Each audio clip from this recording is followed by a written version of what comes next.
Hello and welcome. Happy October. I'm grandmother Jonette Crowley. I'm a grandmother in the Native tradition. I'm a channel, and I'm here to and I can see overall consciousness. So what you're all feeling now is incredible intensity, and that leads us to feeling uneasy, tense, pressure, like we're about ready to pop. And it may feel as if we're a chick in an egg, and all this pressure to crack us open is from the outside. We think it's everything external to us. But no, we are the chick with our little beak opening up the shell to the unknown. So it really is time to be self-responsible, looking at we are cracking the egg open. So I call this topic today, what's real? And we'll get to why I asked it. I called it that. A few months ago, it was around the 8/8 Lions Gate in August, I was channeling my cosmic guide, Mark, and he said that the next 5 months until the end of the year, he saw 3 shells cracking around consciousness, around the earth, around us. And he said he didn't know exactly when they would each open up, but it did feel as if that early August time, the 8/8, the rising of Sirius, which is around October 12th or August 12th, that there was a massive influx of energy, power, potential. So I feel that that's when the first shell cracked. The second one, again, seemed like it opened up in September, and that's why I did the first energy update. And you can listen to that or watch it again on YouTube. It's still there. So the third shell cracking, Mark said it's not going to be in a specific day, but I can tell it hasn't happened yet because it's all this tension of a pregnancy that's full term and it's ready to explode. We're ready to open up. It's probably going to happen in December. December 4th is a total solar eclipse. And again, the solstice on the 21st, always an important time. So this is a time of preparation, of holding together without exploding, but without denying the changes, holding all these frequencies together. 2022. So what is all this leading to? Back in 2017, Mark channeled, because I was asking him, what are the next big changes? He might have even said this back in 2013. It was a long time ago. And he said the next big transformational year will be 2022. So you think you're in the transformation? No, we are in the pre-birth. We are in the building of energy, the increasing of frequency, the rapidity of change that will burst us open in December, probably for next year.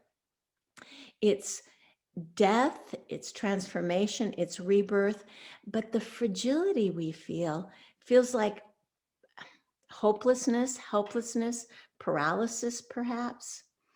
And it's really the time to take self-responsibility. It's time to look at, hey, we are the chick in the egg. We are the chick inside the shell, and we are responsible for everything. So, and self-responsibility also means self-nurturing, self-care, not blaming others, not being afraid of others in the outside world. So this leads me to a vision I had a few weeks ago.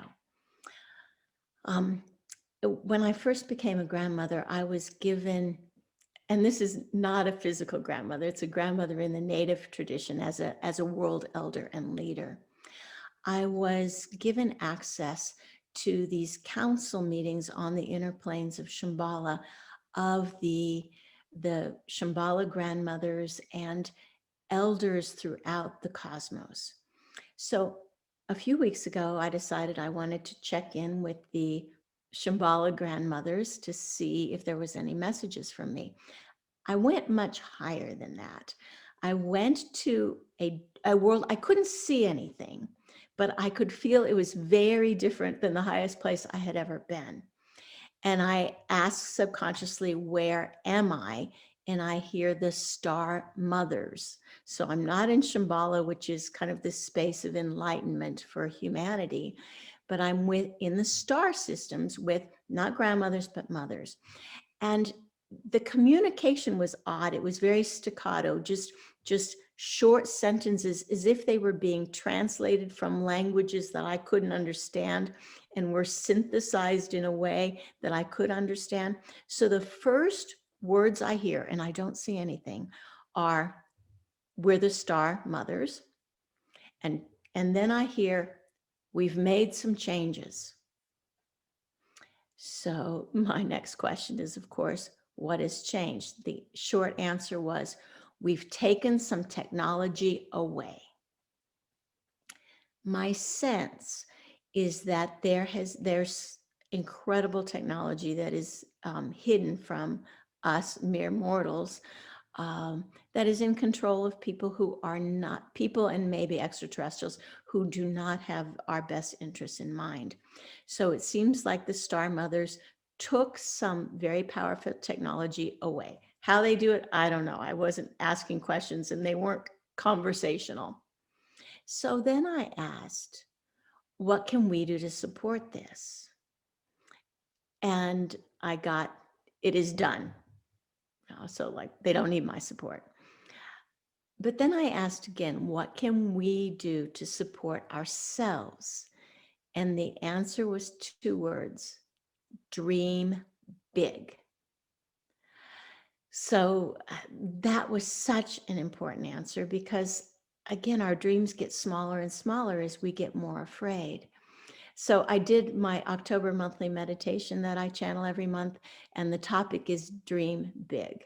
So on my website, JonetteCrowley.com or Center for Creative Consciousness, you can find our Dream Big monthly meditation, because this is vital now. So the next thing I did after I spent time with the star grandmothers is I wanted to see more. I wanted to feel what, hold on a second, I'm going to change some setting here. I didn't mean to change that setting.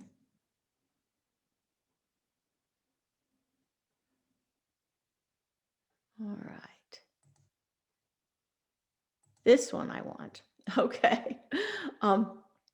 So I went into a high consciousness place and asked for a picture, a vision of something that I could understand what's happening now in October, so I could communicate it to you.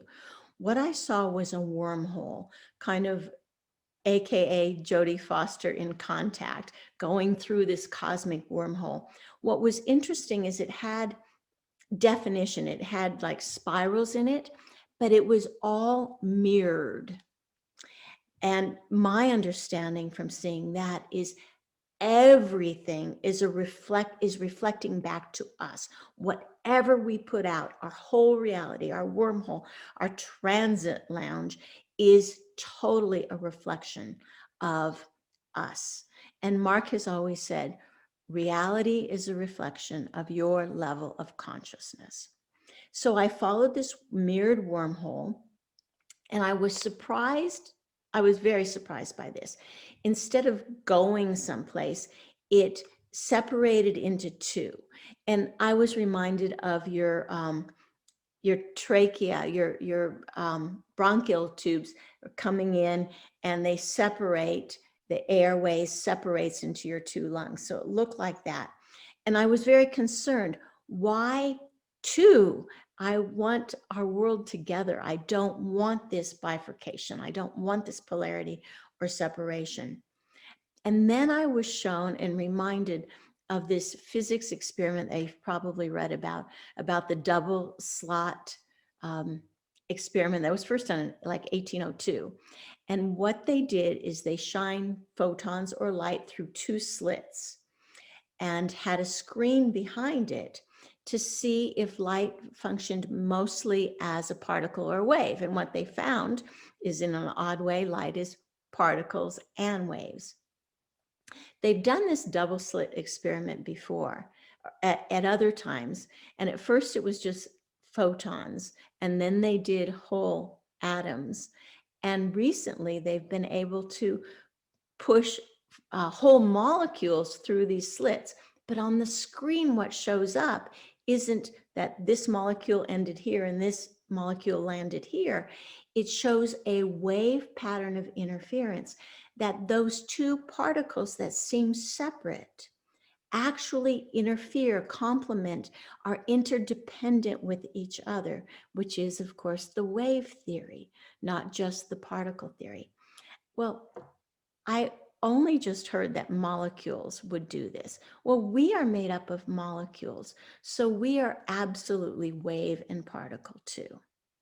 The point is, we can go through, our wormhole can branch out and look like it's going through two slits, but it isn't. On the screen where reality is, there's interference. There's not two slits. There's working together. So it's very important now, with this huge input of velocity, of frequency, of pre-birth energy and potentials, that we move away from just self-centeredness, from what I call me to we. And Erin has a graphic of we, which is true. We is truth. And when it reflects in the water, it looks like me. So really, we are quantum, we are connected in consciousness, but the reflection on the 3D world looks like it's me, like I'm an individual. But the we is always stable. The me determines how clear is the surface of the lake. Is it turbulent? Is it rough? Then the me looks different. It suffers. It has ups and downs. But the we, that who we really are in consciousness, that which is real, always remains steady. So what is real is what we think. Remember, everything is being reflected back. We are in a wormhole. We are in a very fast transition. Take care of yourselves. Be kind to yourself. Be kind to others. And know that this tension is leading to something. It's okay if you feel fragile. It's okay if you feel uncertain. It's not going to last forever. There's going to be this popping open, all of us at different times, but the universe is supporting huge changes in consciousness now. Keep taking care of yourself, meditating, and enjoying life, dreaming big. So that's my update for now. And check out anything we're doing at JonetteCrowley.com. This is our Dream Big monthly meditation that you can only buy through the end of October, because then I'll have a November monthly meditation. And coming up is my next Ascension Activation Trilogy. The first one was 8/8 in August. The second one was the equinox in September. The third one in this trilogy, their huge activations, will be on December 21st, the solstice. So you can purchase all three of them because the energies are still powerful. You haven't passed it. If you're just buying it now, I would suggest don't just get the upcoming one, but purchase all three and feel them. Practice the energies before December rolls around. So October, a big month, huge intensity, fragility, but opportunity. So thank you very much.